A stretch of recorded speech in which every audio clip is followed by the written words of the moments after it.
So I realized that most people actually learn algorithms for L4E, but I have a 2.2 official average and 115 single, and I've never learned any L4E algorithms, and I just do it intuitively, so I'll show you how I do it.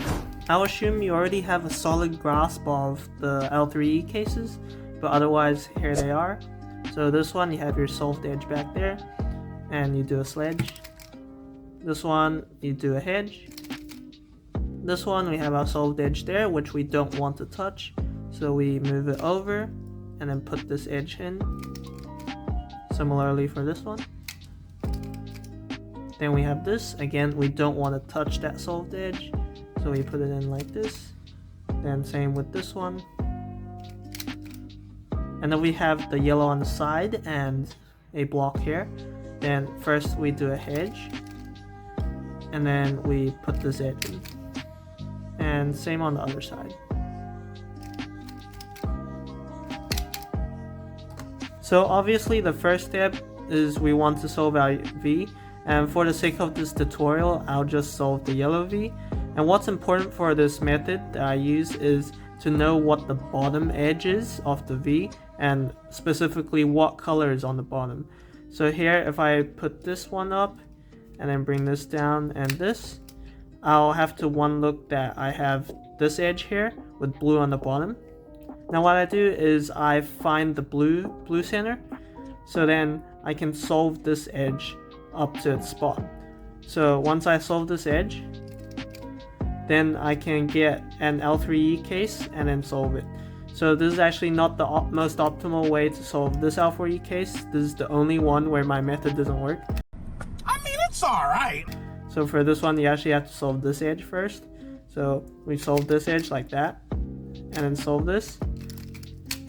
But if you're just starting to learn, then it's still okay to solve this. And for this L3E case, we just do a hedge, and then we solve the edge in like this. Now say we have this case and you don't really know how to recognize it. Well, all you need to know is that you have this edge down here with green on the bottom. So we'll solve this edge up there, do an R, now it's solved, and then we'll move it out of the way. And we'll move it that way because it's easier to do a U prime here. And then bring it down, and then we'll put this edge in. Nice. Now let's say we have this case, and we have this red-blue edge. So once we do an L prime to move it up, we don't want to do a U because that will just solve the edge, and then we're doing layer by layer basically, which is not what we want to do. So we instead do a U prime and then bring it back down. So now we get this hedge case. Now the only L4E cases that this method doesn't really cover are the ones with the flipped edges. So I'll just show you how I recognize them. So for this one, you can see that you have these blocks all around, and you find any block here and then hold it like on the front. And then since it's on the left, we want to solve this edge, right? So how we solve this edge is the easiest way to do that is to do a sledge. So now that we solved the edge while taking this out, we can solve our L3E. Similarly for the hedge case, we can solve this edge there. So we do a hedge, and then see this, do another hedge. For these cases where you have one block, there's a couple ways you can solve them intuitively. So here you can do a sledge and then put the edge in, or you can solve, let's say, this edge, and then we'll do that, put the edge in like that. But the best way it turns out is you find the block and then hold it like on the front side. So not here, not here, on the front side. And then if it's on the right, you take this edge out like this, and while solving this, then you can put it in. So that's 6 moves to solve the L4E. And similarly for the other case, you hold the block on the front side, and then this time you do on the right side, the edge. Now let's say we have a 2 flip. So how I would do this is I just take this edge out while putting this one in, because then we preserve this solved edge in the back. So we do that, and then we can solve it.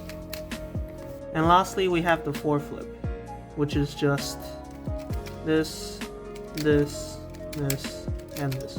You just have to know it.